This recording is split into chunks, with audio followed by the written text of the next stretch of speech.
বলে। আমরা সাজলে আমাদের দেখতে ভালো লাগে, না সাজলে কি ভালো লাগবে দেখতে? আমরা সেজে গুজে থাকি বলে দেখতে ভালো লাগে। শাস্ত্রে বললেন রূপ তো সেটাই যেটা না সাজলেও ভালো লাগে। হ্যাঁ, সুন্দর হতে সুন্দরতম।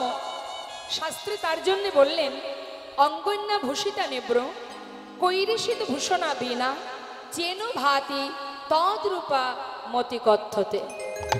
অর্থাৎ যে অঙ্গে কোনো দামি বসন নেই, দামি বসন ভূষণ নেই, না আছে দামি অলঙ্কার, তথাপিও সেই অঙ্গ সেই দেহ সুন্দর থেকেও সুন্দরতম, যাকে দেখলে ত্রিভুবন ভুলে যায়, জগতের জীব ভুলে যায়, সেই তো হচ্ছে প্রকৃত রূপ। হরি বল। তাই এমন ভুলেছিল, গৌরহরির রূপ দেখে ভুলেছিল, জগতে অনেক প্রমাণ আছে। তাই শুধুমাত্র এক ভক্তের কথা একটু বলবো। মা নবদ্বীপে মা বিষ্ণুপ্রিয়া, তার কথা একবার ভাবুন। মা বিষ্ণুপ্রিয়া সুরধ্বনিতে স্নান করতে গিয়ে গৌরহরির বদন কমলটা দর্শন করেছিল। দর্শন করবা মাত্রই তার নারীত্ব বলতে যা কিছু ছিল সর্বস্ব গৌর চরণে সঁপে দিয়েছিলেন। তাই গৌর হরি বল। আমরা যার কথা শুনতে এখানে বসে আছি তাকে চোখে দেখিনি, কিন্তু তার কথা শোনার জন্য আমরা পাগলের ন্যায় সবাই বসে আছি। এমনও কোনো ভক্ত আছে মা যে চোখে দেখেনি, শুধু শুনেছে, শুনেই সে ঘর ছেড়ে পথে নেমে গেছে। কত ভক্তের কথা বলবো। নামাচার্য শিলা ঠাকুর হরিদাস, যিনি নামকে আশ্রয় করে কোনো কিছুর ভয় না করে সারা জীবনের ন্যায় নামকে সম্বল করে পথের বাহির হয়েছিলেন। শুধু তাই নয়, আরো এক ভক্তের কথা বলি। সে হচ্ছে ষড়গোস্বামীর মধ্যে একজন গোস্বামী, যার নাম রঘুনাথ দাস গোস্বামী। তাই গৌর হরি। সে তো রূপ দেখেনি মা, কিন্তু শুনে রূপের কথা, গুণের কথা শুনে শুনে ছোটবেলা থেকে বড় হয়েছিল, এবং এক সময় সে পথের পাগল হয়ে যায়। এই যে রঘুনাথ দাস, আমরা ষড়গোস্বামীকে সবাই জানি, জয়রূপ সনাতন ভট্ট রঘুনাথ, শ্রীজীব গোপাল ভট্ট দাস রঘুনাথ। তা রঘুনাথ দাস, যার ঘর ছিল আমাদের নৈহাটি থেকে যদি আমরা বর্ধমানের দিকে যাই, একটা স্টেশন পড়ে যার নাম আদি সপ্তগ্রাম। মন দেবেন কথার মধ্যে, শুধু দেখুন শুনে পথের বাহির হলো। তাই তো মহাজন পদাবলিতে বললেন যে যুবতী মনোহর বেশ। শুধু আমার আপনার মতো নারী জাতি নয়, কত মানুষকে পাগল করেছে, কত রাজাকে পাগল করেছে। সম্রাট আকবর, সম্রাট আকবর তিনি লিখেছেন জিও জিও মেরা মন চোরা গোরা, आप ही नाचो तो आप नरसे भरा, ওই ছন প্রভু কো যাই বলি হারি, সম্রাট আকবর তেরা প্রেম ভিখারি। নেতারি হরি বল।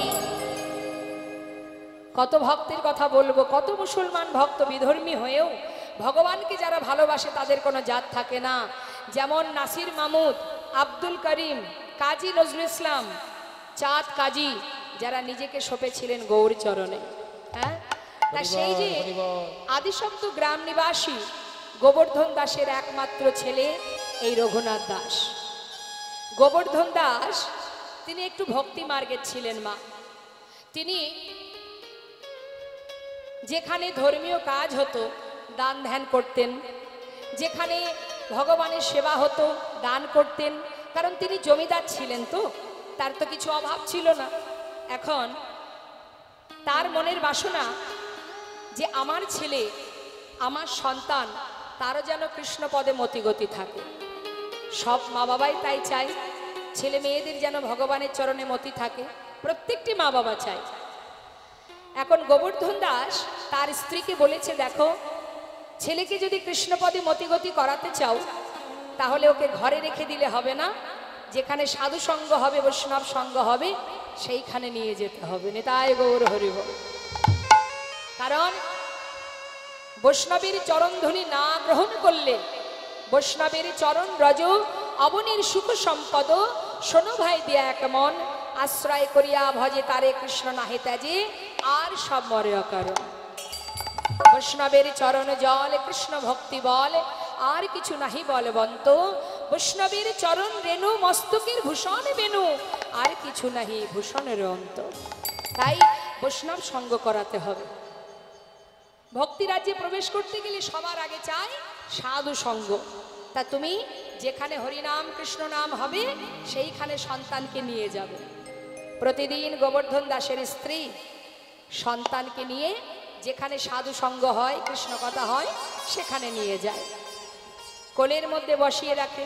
ছোট শিশু, কিছুই সে বোঝে না, তার জ্ঞান বুদ্ধি তো এখনো হয়নি, কিন্তু মায়ের কোলে বসে বসে প্রতিদিন সে কি দেখে? সবাই একে অপরকে জড়িয়ে ধরে আলিঙ্গন করছে, কেউ বা কাঁদছে, কেউ বা ধুলায় গড়াগড়ি দিচ্ছে, কেউ কৃষ্ণ কৃষ্ণ বলে চিৎকার করছে। সে বুঝুক বা না বুঝুক, দেখতে তো পাচ্ছে।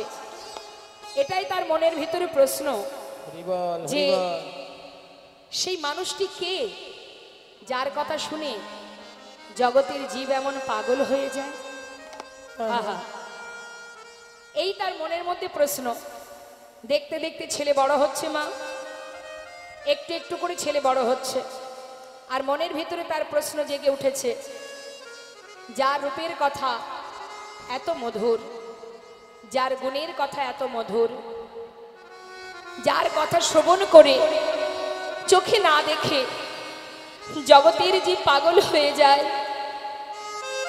না জানি সাক্ষাৎ দর্শন আরো কত মধুর। তার মনের বাসনা, যাকে শিশুকাল থেকে শুধু শুনেই গেলাম, যার মহিমা শুনলাম, যার গুণের কথা শুনলাম, কিন্তু চোখে তাকে দেখতে পেলাম না। যদি কোনোদিন তাকে একবার দেখতে পাই, না জানি মানব জনম ধন্য হবে। গোবর্ধন দাসের ছেলে রঘুনাথ দাস আজ করুণাময় গোবিন্দের দর্শন পাওয়ার জন্য এবার পথে পথে হা কৃষ্ণ কৃষ্ণ বলে ঘুরে বেড়ায়। ছেলের বিবাহের উপযুক্ত বয়স হয়েছে, কিন্তু বাবা পড়ে গেল চিন্তায়। কি চিন্তা? ভগবানের গুণ কথা শুনতে শুনতে ছেলে তো পথের পাগল হয়ে গেল। সে যদি এইভাবে পথে পথে ঘুরে বেড়ায়, তাহলে আমার জমিদারি রক্ষা হবে কি করে? নিতাই গৌর হরিব। মনের মধ্যে চিন্তা। আমাদের ঘরে সন্তান আসলে দেখবেন অনেক ঘরেই আছে, একটু ভক্তি রাজ্যে যদি প্রবেশ করে আমরা বাধা দিই, যাস না বাবা, এই পথে যেতে নেই। শাস্ত্রে বললেন, সেই মাতা মাতা নয়, সেই পিতা পিতা নয়। যদি কোনো সন্তান ভক্তি রাজ্যে প্রবেশ করে, তাকে এগিয়ে দেয় সৎ মায়ের, নিজের মায়ের প্রকৃত ধর্ম। কিন্তু মাগো, ছেলে যখন পথে পথে কৃষ্ণ কৃষ্ণ কৃষ্ণ বলে ঘুরে বেড়ায়, সেই সময় গোবর্ধন দাস চিন্তা করলেন, আমার জমিদারি রক্ষা হবে কি করে? ছেলেকে যেমন করে হোক ঘরে বেঁধে রাখতে হবে। কি করে বেঁধে রাখা যায়? এলাকার কয়েকজনকে, যারা গ্রামের মধ্যে দেখবেন কারোর কোনো সমস্যা হলে গ্রামের কিছু গণ্যমান্য ব্যক্তিকে ডাকে আলোচনা করবার জন্য। এখন তাদেরকে ডেকে নিয়ে এসে সিদ্ধান্ত হচ্ছে যে কি করে আমি আমার ছেলেকে ঘরে বেঁধে রাখব। পাড়াপড়শি আলোচনা শুনে বলে উঠলেন, দেখো, তোমার ছেলের মনে যে ভাবনা তৈরি হয়েছে, সেখান থেকে তাকে তোমার এই রাজ্যে ফিরিয়ে আনা আর কোনো উপায় নেই। একটা শেষ চেষ্টা করতে পারো, যদি বিবাহ দিয়ে দিতে পারো। নিতাই গৌর হরিব। অনেক সময় দেখা যায় বিবাহ বন্ধনে স্ত্রীর ভালোবাসায় বাধা পড়তেও পারে। দেরি না করে গোবর্ধন দাস খুঁজতে শুরু করলেন। একটা সুকন্যার সন্ধান করলেন। সুকন্যার সন্ধান করে তাড়াতাড়ি করে শুভ দিন দেখে তার পুত্রের সঙ্গে বিবাহ দিলেন। নিতাই গৌর হরিব। বিবাহ হলো মা। বিবাহের পর ছেলেকে আর বৌমাকে নিয়ে ঘরে এলো গোবর্ধন দাস। দেখুন, হৃদয় মাঝে যদি একবার কৃষ্ণ প্রেম জেগে যায়, পৃথিবীর কোনো শক্তি নেই হৃদয় থেকে সেই কৃষ্ণ প্রেমকে দূরীভূত করে দিতে পারে। হরি বল। সবই তার কাছে তুচ্ছ হয়ে যায়। যে জন গোবিন্দকে ভালোবাসে তার মন থেকে কোনোদিন সেই ভক্তি কেউ সরাতে পারবে না, কোনো শক্তি সরাতে পারবে না। গোবর্ধন দাস বিবাহ দিল ঠিকই, নিজের স্ত্রীকে নিয়ে রঘুনাথ দাস ফিরে এলো ঘরে। পরের দিনটাকে কি বলে মা? বিবাহের পরের দিন কাল রাত্রি। সেই দিন শ্বশুর মশাই নতুন বৌমাকে কাছে ডেকে নিলেন। মা, তোমাকে আমার বাড়ির বৌমা করে এনেছি কেন জানো? আমার ছেলে শিশুকাল থেকে এমন একটা মানুষের কথা, এমন একজনের কথা শুনে আসছে, দিনের পর দিন তার কথা শুনতে শুনতে, তার রূপের কথা, তার গুণের কথা, তার মহিমা, আজ আমার ছেলে পথের পাগল হয়ে গেছে। জানো মা, আমার এত বড় জমিদারি কে রক্ষা করবে বলো? তাই আমি আমার ছেলেকে বিবাহ দিলাম, তোমাকে আমার বৌমা করে ঘরে নিয়ে এলাম। তুমি লক্ষ্মীমন্ত মা, তুমি তোমার ভক্তি ভালোবাসা দিয়ে আমার ছেলেটাকে ঘরে বেঁধে রেখো। বাবা, আমি চেষ্টা করব। আহা, চলে গেল কাল রাত। পরের দিন এলো ফুলশয্যা রাত। ফুলশয্যা ঘরে রঘুনাথ দাস বসে বসে নয়নের জলে বুক ভাসিয়ে কাঁদছে। হে দয়াময়, এ কোন কঠিন পরীক্ষায় তুমি ফেলেছো আমায়। শুধু তোমাকে ভালোবেসেছি বলেই কি জীবনের বড় আশা তোমায় একটিবার দেখতে চাই। এই চাওয়াটাকে কি আমার ভুল? কেন তুমি এমন বাঁধনে বাঁধতে চাইলে আমায়? কেমন করে বাঁধন ছিঁড়ে তোমার কাছে পৌঁছাবো করুণাময়? শিশুকাল থেকে তোমার মহিমা শুনতে শুনতে আমার যে বড় আশা, একবার তোমায় দেখতে চাই। এ তুমি কোন পরীক্ষায় ফেলেছো আমায়? রঘুনাথ দাস আপন মনে প্রভুর চরণ স্মরণ করে কাঁদছে। তার স্ত্রী, তার সহধর্মিনী, নাম তার সরজু, জিজ্ঞাসা করছে, স্বামী, আজকের এই ফুলশয্যা রাত্রি তোমার আমার জীবনের আনন্দের দিন। আজকের দিনে তুমি ফুলশয্যা ঘরে বসে কাঁদছো কেন? আজকের দিনে, আমাদের সুখের দিনে তোমার চোখে জল কেন? তবে কি এই বিবাহেতে তোমার কোনো মত ছিল না? তোমার কি ইচ্ছা ছিল না? নাকি আমাকে তোমার পছন্দ নয়? কেন তুমি কাঁদছো? আজ তো আমাদের জীবনের আনন্দের দিন, সুখের দিন, তুমি কাঁদছো কেন স্বামী? রঘুনাথ দাস বলছে, সরজু, তোমার প্রশ্নের উত্তর আমি দেব। তার আগে আমি তোমাকে জনিতাই আমি দুটো প্রশ্ন করব, সেই প্রশ্নের উত্তর তোমাকে দিতে হবে। বেশ, বলো স্বামী। সরজু, বিবাহের পর তুমি এই ঘরে এসেছো, এই ঘরের তুমি কে হও? স্বামী, এই ঘরের আমি কুলবধূ। বাহ, আচ্ছা সরজু, আমার কে হও? আমি তোমার সহধর্মিনী। ঠিক বলেছ। আচ্ছা সরজু, সহধর্মিনীর কাজ কি হয়? স্বামী, আমি তো অত জানি না, তবে গুরুজনের কাছে শুনেছি স্বামীর ধর্মের পথে সহায়তা করাই সহধর্মিনীর একমাত্র কাজ। সরজু, তুমি ঠিকই বলেছ সরজু। এই যে কথাটা তুমি আমায় বললে, স্বামীর ধর্মের পথে সহযোগিতা করা, তবে আজ শোনো, তোমায় আমি বলি কেন আমি কাঁদছি জানো? শিশুকাল থেকে মায়ের কোলে বসে এমন একজনের রূপের কথা, গুণের কথা, মহিমা শ্রবণ করতে করতে আজ আমি এত বড় হয়েছি। যার রূপের কথা এত মধুর, যার গুণের কথা এত মধুর, যার মহিমা এত মধুর, না জানি সাক্ষাৎ দর্শন আরো কত মধুর। মনে বড় বাসনা, যাকে শুধুমাত্র শুনেছি তাকে একবার দেখব। তাই তো পথে পথে ঘুরি, কৃষ্ণ কৃষ্ণ বলে ডাকি। আমার পিতা নিজের প্রয়োজনে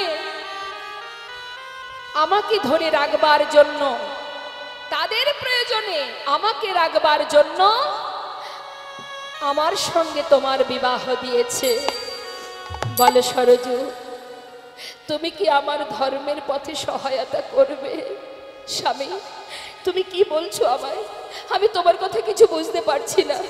সরজু, আজই আজই এই রাত্রেই সবার অলক্ষ্যে তুমি আমার হাতটি ধরে একেবারে বাহির দরজার বাহির করে দেবে। পারবে সরজু? বলো, তুমি আমার জন্য এটুকু করতে পারবে?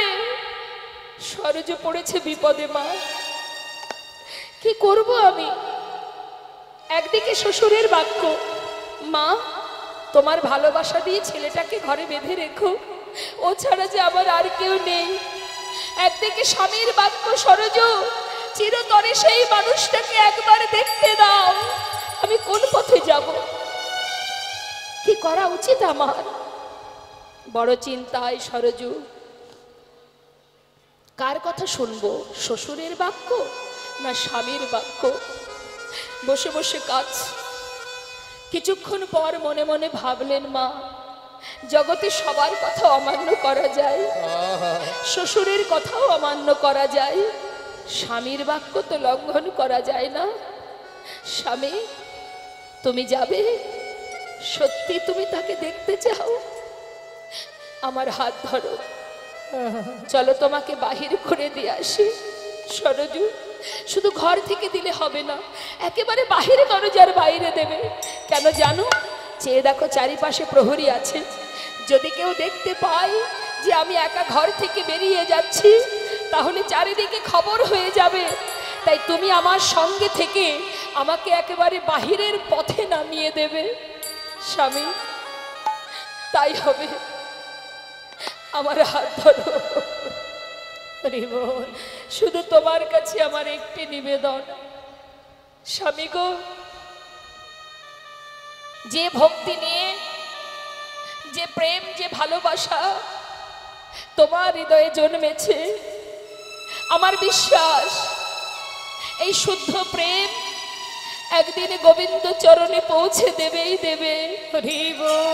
শুধু তোমার কাছে আমার একটাই চাওয়া, যেদিন তুমি তার দেখা পাবে, স্বামী গো, আজই তোমার সঙ্গে আমার প্রথম দিন, তোমার সঙ্গে আজই আমার শেষ দিন, আর তো দেখা হবে না।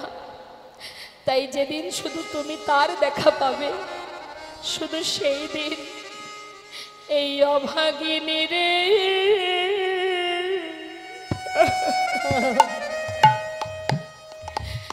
তুমি করো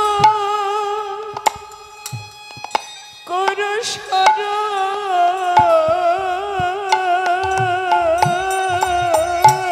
সেদিন অভাগিনী রে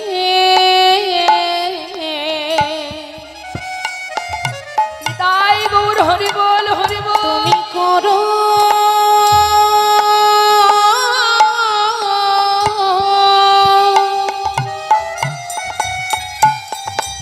একবার করো সরো,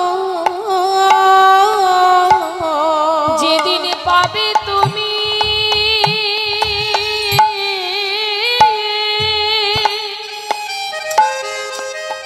পাবে তুমি ওই গোবিন্দ গোবিন্দ চরণ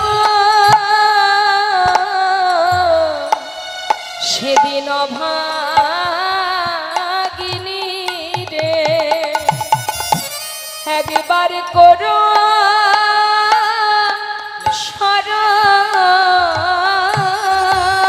যেদিন পাবে তুমি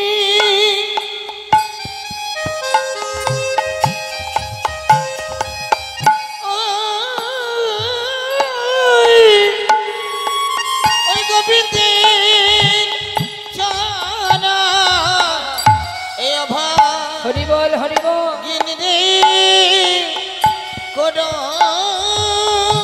সরা যেদিন আমি আর কিছু চাই না স্বামী, সেদিন এই অভাব সেদিন অভাগিনী রে একবার করো স্মরণ। আমি আর কিছু চাই না স্বামী, গিনরে অভাব গিনরে করো সরা যেদিন পাবে তুমি ওই গোবিন্দ চরণ, অভাগিনী করো সরা যেদিন পাবে তুমি ওই গোবিন্দ চরণ, স্বামী তোমার চরণে আমার এই নিবেদন। সেদিন এই অভাগিনী রে একবার করো স্বামী গো, স্মরণ, তোমার কাছে আমার এই নিবেদন। সেদিন এই অভাগিনীকে করো স্মরণ, আমি আর কিছু চাহি না গো। সেদিন অভাগিনীকে করো স্মরণ, আমি আর কিছু পাই না স্বামী গো, সেদিন অভাগিনীকে করো স্মরণ, সেদিন অভাগিনী রে করো সরা চোখে না দেখে কৃষ্ণ নাম শ্রবণ করে চিরতরে ঘর ছেড়ে পথে নেমে শ্রীধাম বৃন্দাবনে গিয়ে সেই রঘুনাথ দাস গোবিন্দ দর্শন পান। তাই মাগো, ভক্ত হওয়া অত সহজ কথা নয়। আমরা ভগবানকে যতটুকু ভালোবাসি তার থেকে দ্বিগুণ অহংকার করে বসি, আর অহংকার ভগবান সইতে পারে না। আজ দেখুন শাস্ত্রে বলছে নিন্দিত হাটক গোরার কান্তি কালে বড় নিন্দিত হাটক কান্তি কালে বড় নিন্দিত হাটক গোরার কান্তি কালে বড় নিন্দিত হাটক গোরার কান্তি কালে বড় গরবিত মারক মার প্রাণী সজনি গরবিত মারো কোমার প্রাণ সজনি গরবিত মারক মার প্রাণে সজনি গরবিত মারো কোমার প্রাণ সজনি আমি কাঁচা সোনা কিসে বাগনে আমি কাঁচা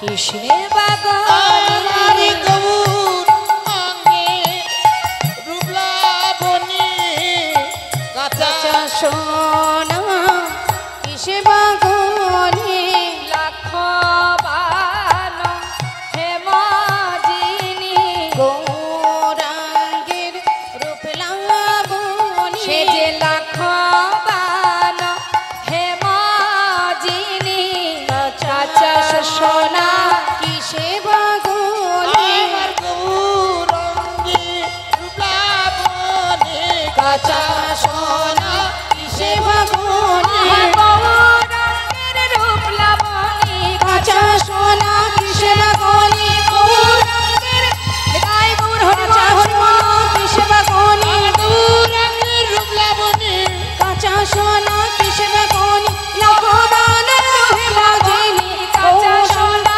কিসে কোন গৌরাঙ্গের রূপ লাবণী কাঁচা কাঁচা সোনা কিসে বাগানে কথাটা কি বললেন মা? নিন্দিত হাটকো, কত সুন্দর কথা। নিন্দিত হাটকো, হাটকো মানে সোনা।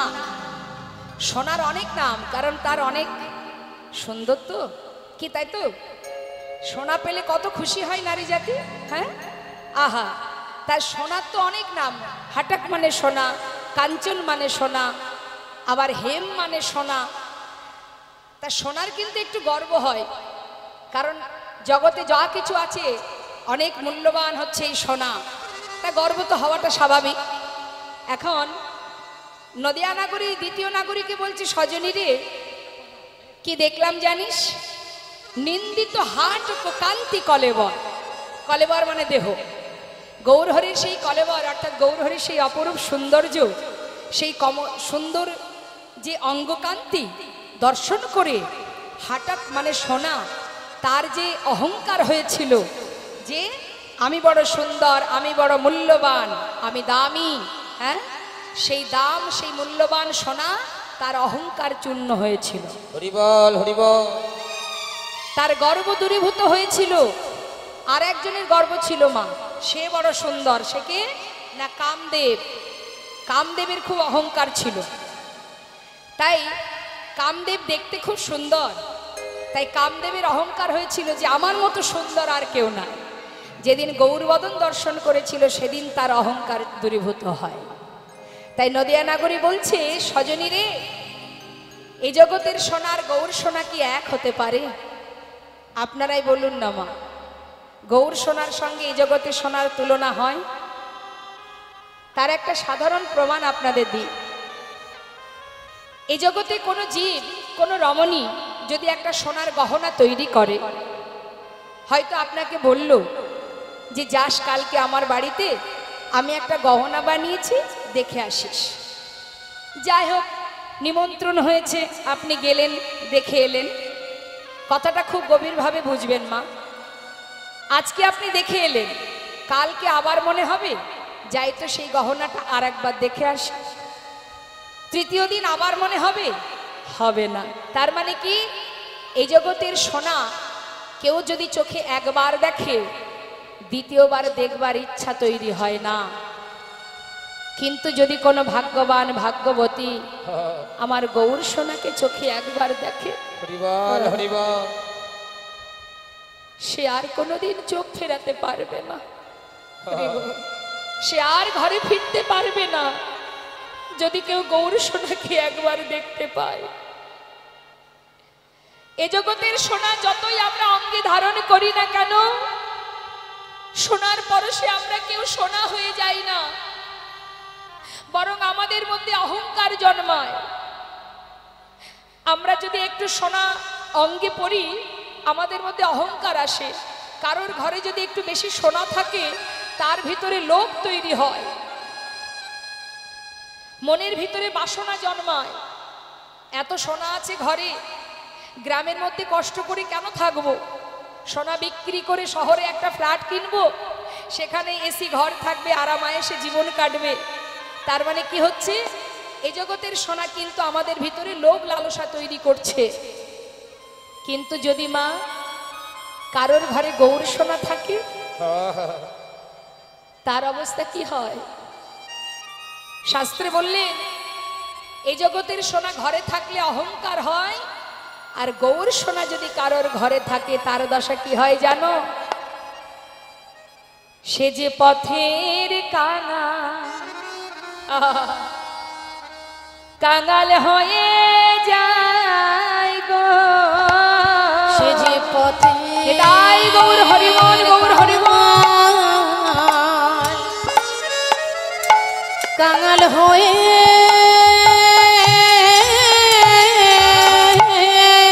হরিবল হরিবল, কাঙাল হয়ে যায় গো, যদি গৌর সোনা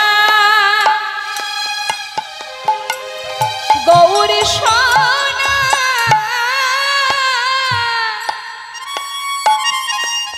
ধরে রাখিতে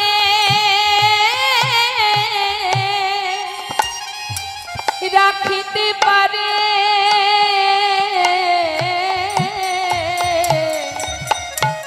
সে যে পথে পথে কেঁদে কেঁদে বেড়া, আমার গৌর সোনা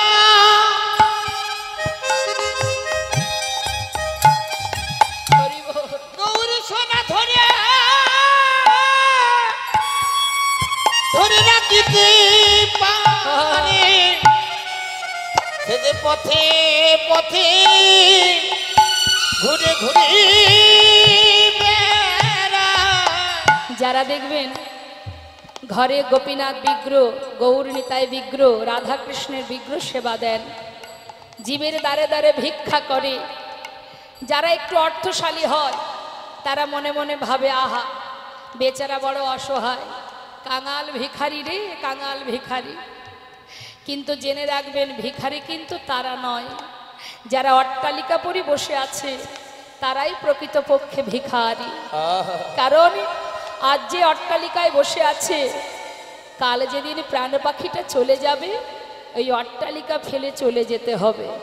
কিন্তু যখন আমরা ফিরে যাব, যাবার সময় বিচার সভায় যখন বিচার হবে, তখন যদি আমাদের পিতা জিজ্ঞাসা করে যে মনুষ্যকুলে জন্ম পেয়ে ভবে গিয়ে করেছ কি আর আমার কাছে এনেছ কি, দেবার মতো বলার মতো কিছুই আমাদের থাকবে না।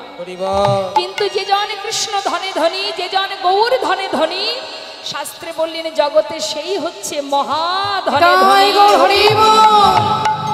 তাদের মানব জনম ধন্য, তাদের জীবন ধন্য, মনুষ্যকুলে জনম পাওয়া তাদের ধন্য, যে জন গৌর ধনে কৃষ্ণ ধনে ধনী।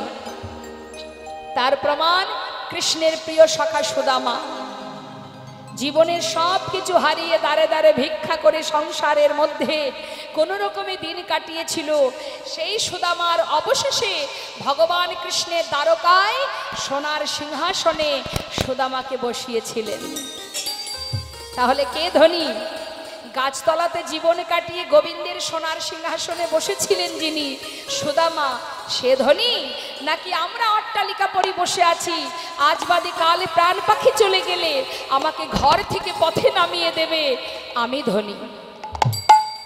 হরিবল হরিবল। তাই তো শাস্ত্রে বললেন গৌর ধনকে, গৌর সম্পদকে, গৌর সোনাকে যে জন হৃদয়ে ধরে রাখতে পারে সে যে মহাধনে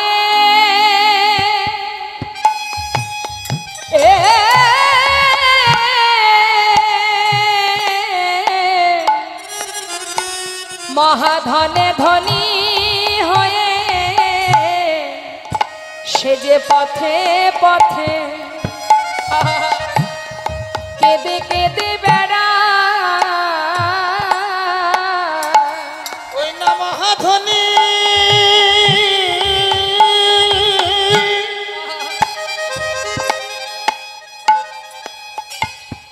ধনী হয়ে পথে পথে কেঁদে কেঁদে ঘুরে বেড়ায়। বলি গৌর কৃপা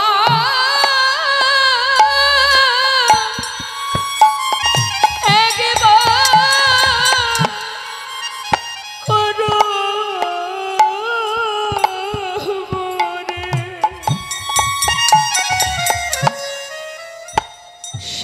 গৌর ধনে ধনী হয় গো ওই গৌর কৃপা করো বলে মহাধনী বল হরি বল। ধনী হয় গো গৌর কৃপা করো সে যে বলে পথে পথে হরি বল হরি বল। ঘুরে বেড়া সে যে মহাধনে ধনী হয় গো। বলি একবার মরে কৃপা করো মহাধনে ধনী হয়ে একবার মোরে কৃপা করো মহাধনে ধনী সে হয় যে মহাধনে ধনী হয়ে পথে একবার পথে ঘুরে সে যে মহাধনে ধনী হয় পথে পথে ঘুরে বেড়ায় সে যে মহাধনী ধনী হয়ে পথে পথে কেঁদে বেড়ায় সে মহাধনী ধনী হয়ে পথে ঘুরে বেড়ায় সে যে মহাধনীর ধনী হয়ে পথে পথে ঘুরে বেড়ায় সে যে সে যে পথের কাঙাল হয়ে যায় গো। আমরা গর্ভবতী, আমাদের গর্ব হওয়া উচিত। আমরা সবাই ভাগ্যবতী। আমাদের করুণাময় গৌর সুন্দর যিনি আমাদের এই নদিয়ার মাঝে এসেছেন, যিনি জীবের হাতে ধরে পায়ে ধরে হরিনাম দিয়েছেন, আমাদের এটা অহংকার, এটা আমাদের গর্ব যে কলির ভগবান গৌর সুন্দর যিনি এসেছিলেন বাঙালি মায়ের ঘরে, যিনি বাংলা ভাষায় কথা বলেন। আমরাও সেই বাঙালি, আমরাও বাংলায় কথা বলি। তাই সেই করুণাময় গৌর হরিকে নদিয়া নাগরী আজ বলছে, জানিস সজনী আমি দেখলাম নিন্দিত হাট কান্তি কলেবর গর্বিত মার কুমারং। শুধু তাই নয় রে, শোন শোন একটা মজার কথা বলি। আমরা যদি কোনো হাসির কথা কাউকে বলতে যাই, আগে বলবো তারপরে তো হাসবো, কি মা তাই না? আগে ঘটনাটা বলবো তারপরে আমি আপনি দুজনে মিলে হাসাহাসি করব। কিন্তু নদিয়া নাগরী বলছে, জানিস সজনী আমি কি দেখলাম? শুনে রাখ, শোন তাহলে কি বলছে। বলছে লোকে আগে কথা বলে বলে তবে হাসে, লোকে আগে কথা বলে বলে তবে হাসে, গৌর হরি কথা বলবার আগে মধুর মধুর মৃদু হাসে, মধুর মধুর মৃদু হাসে মধুর মধুর মৃদু হাসে। যাই রে হাসির বলি হারি, যাই রে হাসির বলি আহা হারি যাই রে হাসির বলি হারি, যাই রে হাসি বলে জানা এমন কভু দেখি নাই রে, যাই রে হাসির বলি হারি, আমরা এমন কভু দেখি নাই রে, যাই রে হাসির বলে হারি মধুর মধুর মৃদু হাসে, মধুর মধুর মৃদু হাসে মধুর মধুর মৃদু হাসে। সবাই মিলে একবার মহামন্ত্র জপ করব, তারপর আমরা লীলায় প্রবেশ করব। দু হাত তুলে সবাই মিলে। মাঝে মাঝে হাতগুলো উঠছে না কেন? কই হাতগুলো কই? দেখুন ভগবান দিয়েছে যে হাত, একবার গোবিন্দ সেবার করে যে হাত আমরা পেয়েছি, সেই হাত দুটো একবার তুলুন তার সেবার জন্য। সকলেই তুলুন, সকলেই। হ্যাঁ, হাত তো সেটাই যে হাত দিয়ে ভগবানের সেবা হয়। তুলুন, যদি গোবিন্দ সেবার হাত থেকে থাকে। তুলেছেন? মাঝখানে মাঝখানে যে ফাঁকাগুলো আছে পাশের জন্য একটু ধরে হাতটা তুলে দিন। বাহ, হরি বল। না তুললেও তুলতে হবে, কিছু করার নেই। সাধু সঙ্গ করলে, যদি সাধুদের মধ্যে একটা যদি চোর থাকে, সে চোর সাধু সঙ্গ করলে সাধু হয়ে যায়। তা কেউ যদি চুরি করে ফাঁকি দিয়ে চুপচাপ হাত গুটিয়ে বসে থাকে, তাকে সাধু করতে হবে। তুলে দিন হাতগুলো। বাবা নেতাই গৌর হরিবল হরিবল। দুহাত তুলে আত্মনিবেদন করে পরমাত্মার স্মরণ করে সবাই মিলে একবার মহামন্ত্র জপ করব। আমরা কলির জীব, আমরা কলির ভগবান গৌর সুন্দরের দেওয়া সেই মহামন্ত্র সবাই মিলে একবার বদনে গাইব, কেমন? বেশ, হাতে তালি দিয়ে তালে তালে, হ্যাঁ আমি গাইব, শেষ হলে আপনারা গাইবেন, কেমন? হাত নামিয়ে তালি দিলে হবে না, হাত তুলে তালি দিতে হবে। হরে কৃষ্ণ কৃষ্ণ কৃষ্ণ হরে হরে, আচ্ছা, হরে রাম রাম রাম হরে হরে, হরে কৃষ্ণ। আরেকটু জোরে।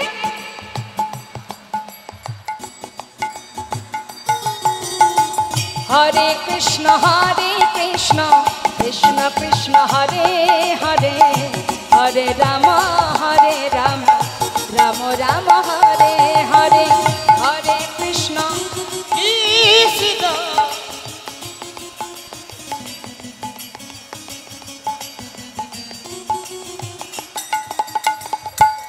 আচ্ছা, বুঝতে পারছি না এই ফিস ফিস করে কেন গাইছেন? এমন ভাবে গাইবেন আকাশে যদি দুর্যোগ হয়, যে গর্জন হয়, তার থেকে জোরে জোরে গাইতে হবে, কেমন? মায়েরা কি একটু ঝগড়া টগড়া করেন নাকি? করেন? ঝগড়া করেন? করেন না? তাহলে একটু বাবাদের কাছে শুনবো। ঠিক আছে বাবা, মায়েরা কি ঝগড়া করে? করে? ওই যে সত্যি কথাটা বলে দিল।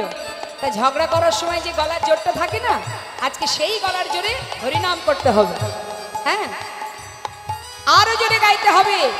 তুলুন হাত, হ্যাঁ তুলুন। বেশ, শুনুন তারপরে গাইবেন।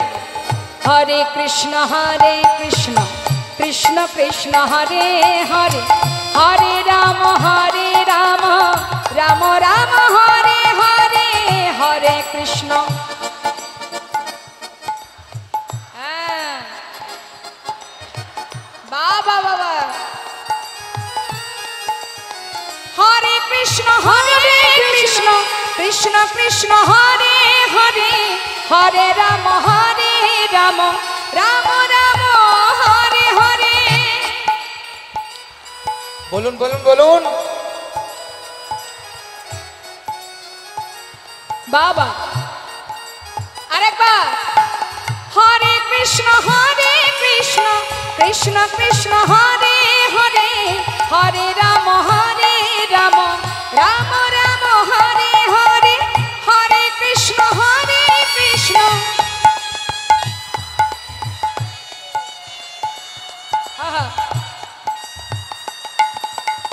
হরে কৃষ্ণ কৃষ্ণ কৃষ্ণ হরে হরে, হরে রাম রাম রাম হরে হরে, হরে কৃষ্ণ কৃষ্ণ।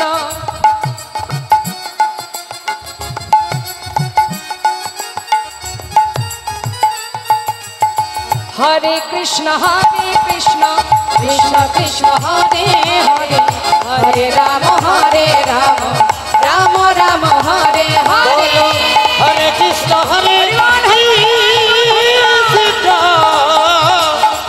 কৃষ্ণ হরে হরে, হরে রাম রাম রাম হরে হরে, হরে কৃষ্ণ কৃষ্ণ হরে হরে, হরে রাম রাম রাম হরে হরে, হরে কৃষ্ণ কৃষ্ণ কৃষ্ণ হরে হরে, হরে রাম হরে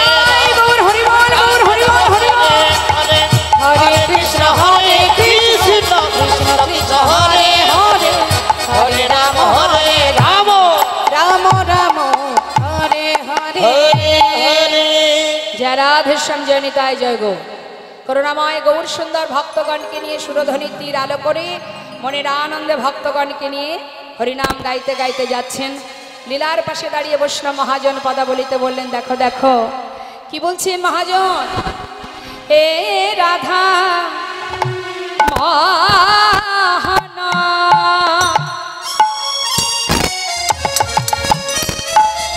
খভিত দুরামতি, এ রাধা মোহনা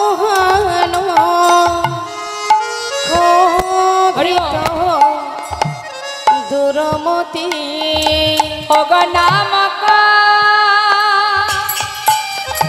আহা নিরূপম লীলা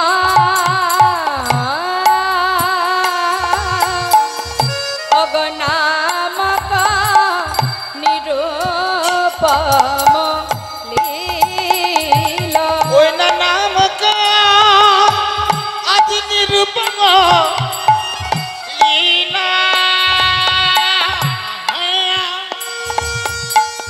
ওগো নামক ওই নিরূপম লীলা অগ এই বাসনা মহাজন বলছেন মা, যিনি পদ লিখেছেন তিনি শেষে কি বলছেন? দীনতা প্রকাশ করছেন। হে প্রভু, অগ এই বাসনা আমার মনে, এই বাসনা আমার মনে যেন চরণে সেবা দিতে পারি। এই বাসনা শুধু আমার ওই না মনে। চরণ সেবা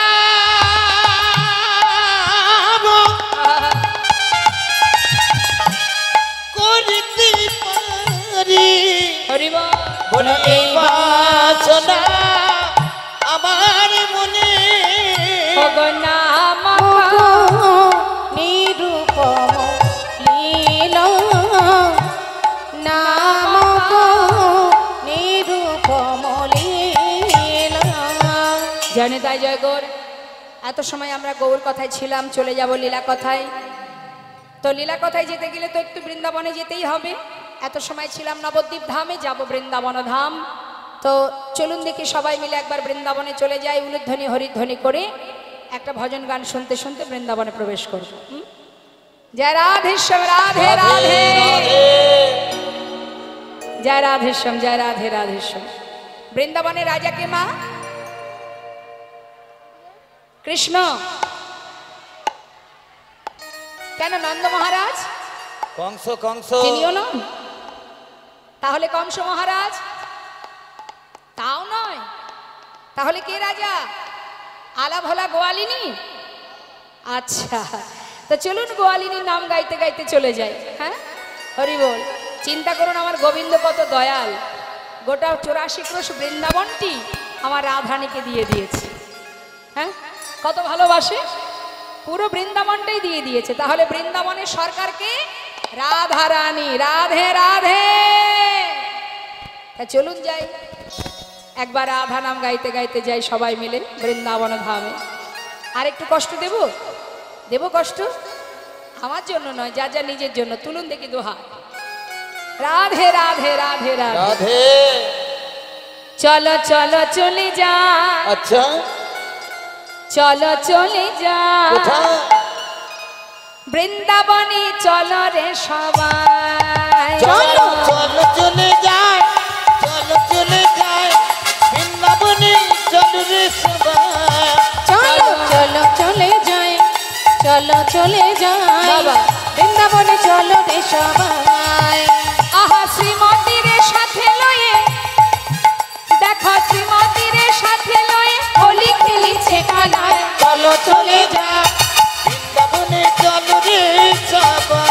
চলো চলো চলে যাই বৃন্দাবনে চলো রে সবাই। রাধে রাধে।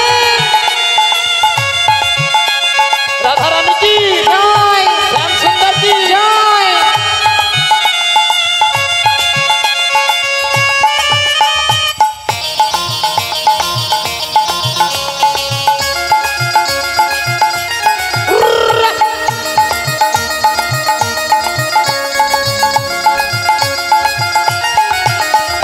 বসন্তের লাগে পরের গিরিধারীর মনে,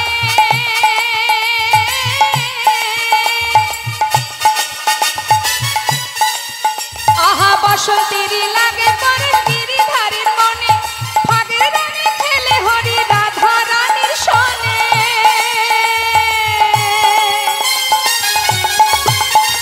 বসন্তেরই লাগে পরশ গিরিধারীর মনে,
দেখো কেমন খেলা, আহা কেমন খেলা খেলে আমার মদন মোহন, মদন মোহন প্রেমের রঙে রাঙায় হয় অবলারি মন।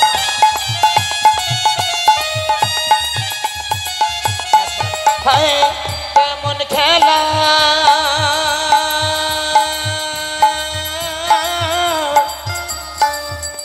ওই কেমন খেলা, কেমন খেলা খেলে আমার মদন মোহন, প্রেমের রঙে রাঙায় হয় অবলার মন। শ্রীমতী রইলা যুগমদন, তাই নাকি? দেখে শ্রীমতী রইলা যুগমদন, ওগো কৃষ্ণ চূড়া রাঙা গায়ে চলো চলে যাই বৃন্দাবনে চলো রে সবাই। একবার চলো চলে যায় বৃন্দাবনে চলো রে সবাই, ওই বৃন্দাবনে চলো রে সবাই, বৃন্দাবনে চলো রে সবাই, বৃন্দাবনে চলো রে সবাই, বৃন্দাবনে চলো রে সবাই। বৃন্দাবনে চলো রে সবাই। বলিয়ে রাধা রানী কি জয়। কে কে ভালোবাসেন রাধা রানীকে দেখি একবার। রাধা রানী কি জয় শ্যাম সুন্দর কি জয় বাকে বিহাरी लाल की জয়। राधेश्याम राधेश्याम जय राधे राधे। मधुमय सुधा वृंदावन কোথায় হয়েছে তার মা এখানেই বাড়ি। আচ্ছা মিনতি মণ্ডল তার একটু বিপদ হয়েছে, তো যদি এখানে তার মা থেকে থাকেন এক্ষুনি বাড়িতে যান। মিনতি মণ্ডল, দীপালি দে এখানে, মানে মায়ের নাম দীপালি দে। আচ্ছা তো মিনতি মণ্ডল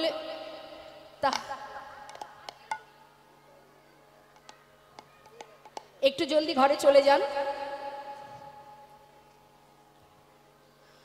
জয়নেতা জয়গৌর শ্রীধাম বৃন্দাবন, যে খবরটা আমরা লীলা চলাকালীন আস্বাদন করে শ্রবণ করলাম, শুনলাম, ভগবানের কাছে কামনা করি অতি শীঘ্রই যেন তাড়াতাড়ি সে সুস্থ হয়ে যায়। সবাই মিলে একবার তার হয়ে জয়ধ্বনি করুন, তাড়াতাড়ি যেন সে আমাদের কাছে আবার সুস্থ হয়ে ফিরে নিতাই আসে। গৌর হরি বল হরি বল হরি বল। মঙ্গল হোক তার।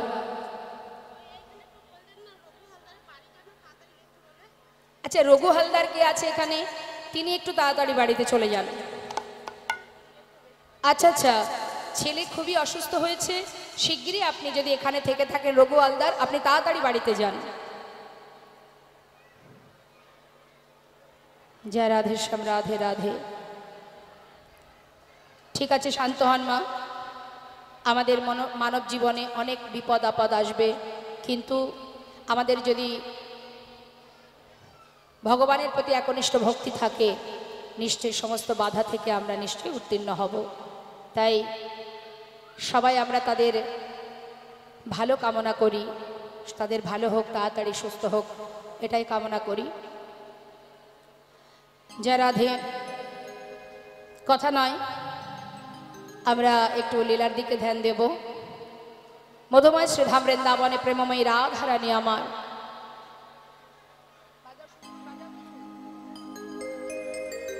বেলি অবসান কালে শ্রী যমুনায় জল আনতে গিয়ে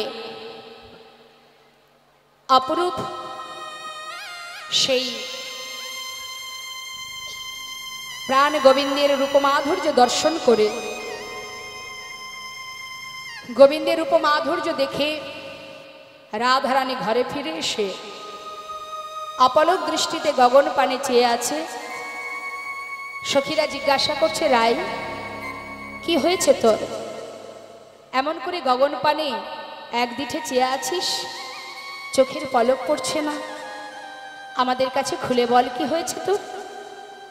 আজ আমার রাধারানী বলছে, সখীরে আমি শ্রী যমুনায় জল আনতে গিয়ে আমার বধূর সেই রূপ দর্শন করে আমি যে কি দেখতে কি দেখলাম সেটা আমি বুঝে উঠতে পারছি না। আমাদের কাছে বল, তুই তো হরিদাসী, তুই কৃষ্ণদাসী, তোর দেখা কি আর আমাদের মতো হতে পারে? একবার বল দেখি কি দেখেছিস। আহা, তো মা রূপ দেখেছে যে সে বলতে জানে না, আর যে বলতে জানে সে দেখতে জানে না। তাহলে রূপটা দেখেছে কি? রাধারানীর দুটি নয়ন। নয়ন দেখেছে, কিন্তু নয়ন তো বলতে জানে না। আর যে বলছে অর্থাৎ বদন, সে তো দেখতে জানে না। হ্যাঁ, তা দেখেছে একজন আর বলছে আর একজন, তাই না? তা কি বলছে রাধারানী? সখী রে, তোরা তো আমার মরম সখী, আয় তোদের কাছে দুটো মনের কথা জানাই। আজ আমার রাধারানী নিরজনে সখীগণকে কাছে পেয়ে বলতে লাগলেন। কি বলছি? একটু পদের দিকে মন দেব। হ্যাঁ, নীল রতন কি। দেখুন, এই যে লীলাটি আপনারা শ্রবণ করছেন, আমার যিনি গুরু, এই রূপ মাধুর্যের লীলা, রূপলীলা যার হাত থেকে আমি গ্রহণ করেছি, যার কৃপায় পেয়েছি, শ্রীধাম নবদ্বীপ নিবাসী বেতার দূরদর্শন শিল্পী কীর্তনিয়া শ্রীমতী অর্চনা দেবী। তো সেই গুরুমায়ের কাছ থেকে আমার এই শিক্ষা পাওয়া। তিনি রূপের যে পদপদাবলী আমরা শ্রবণ করি অধিকাংশ কীর্তনিয়ার মুখে, কিন্তু আমার গুরুমায়ের একটু মনোভাব ছিল, তিনি একটু কঠিন পদপদাবলী পছন্দ করতেন। সেই জন্য পদ শুনতে কঠিন, কিন্তু তার ব্যাখ্যা অতি সহজ। তাই মন দেবেন কথার মধ্যে, আমি প্রত্যেকটা পদ ভেঙে ভেঙে বোঝাবো। কি বলছে শুনুন, কি বলছে শুনুন আস্তে। নীল রতন কিয়ে কিয়ে নবঘন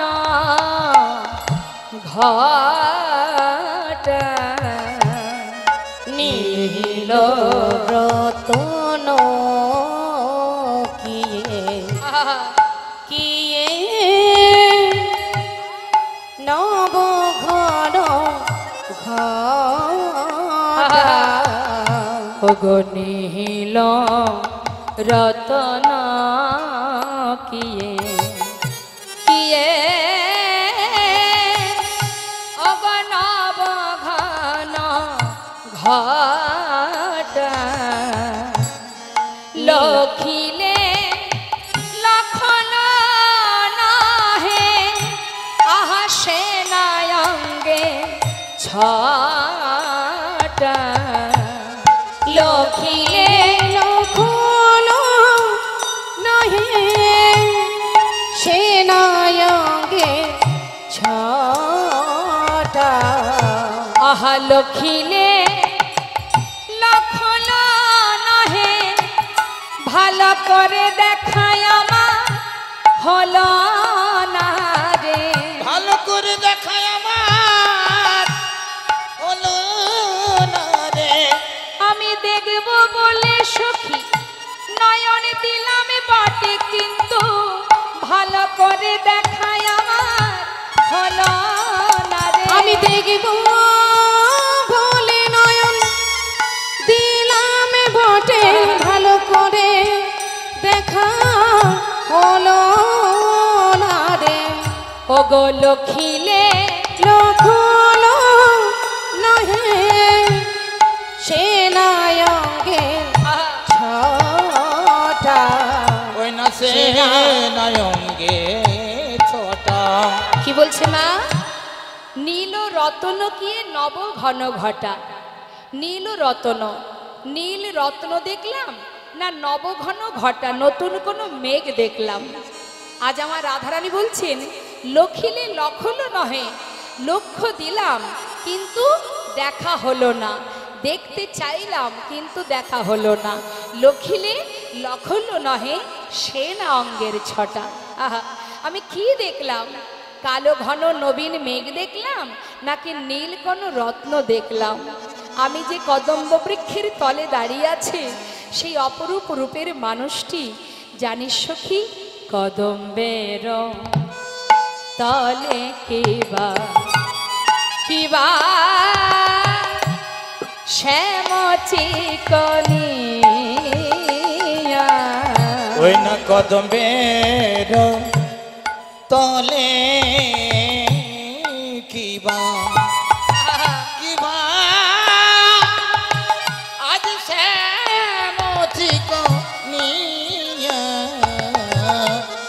কদম্বের বনে কিবা দেখে যে এলাম রে, দেখে যে এলাম রে, দেখে যে এলাম রে, দেখে যে এলাম রে, যমুনাই জল আনতে গিয়ে দেখে যে এলাম রে, আমি যমুনার জল আনতে গিয়ে দেখে যে এলাম রে, ওই যমুনাই জল আনতে গিয়ে আমি এই এখনই দেখে এলাম। যমুনায় জল আনতে গিয়ে আমি এখনই দেখিলাম, যমুনায় জল আনতে গিয়ে আমি এই এখনই দেখিলাম, যমুনায় জল আনতে গিয়ে আমি এখনই দেখিলাম, যমুনায় জল আনতে গিয়ে আমি দেখে যে এলাম রে।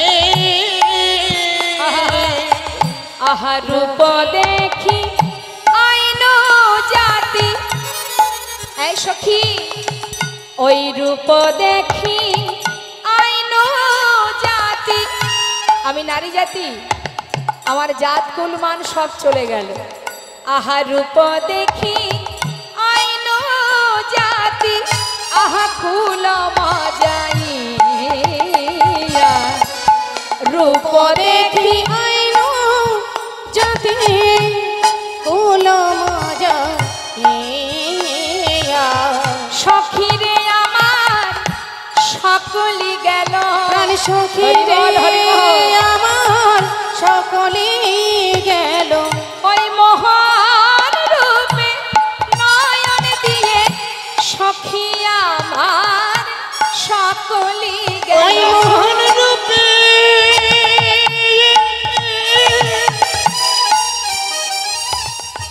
ওই নয়ন দিয়ে সখী আমার সকলি গেল, ওই মোহন রূপে নয়ন দিয়ে ওরে আমাতে আর আমি নাই রে, মোহন রূপে নয়ন দিয়ে সখী আমার দিয়ার আমি নাই রে, ওই মোহন রূপে নয়ন দিয়ে ওই আমার দিয়ার আমি নাই রে, মোহন হরি হরি হরি দিয়ে ওই আমার দিয়ার আমি নাই রে, মোহন রূপে নয়ন দিয়ে ওই আমার দিয়ার আমি নাই রে। প্রাণ সখী রে আমার সকলে গেল, রূপ দেখি আইনো জাতি কুল মজা ওই দেখো কুল মজা গিয়া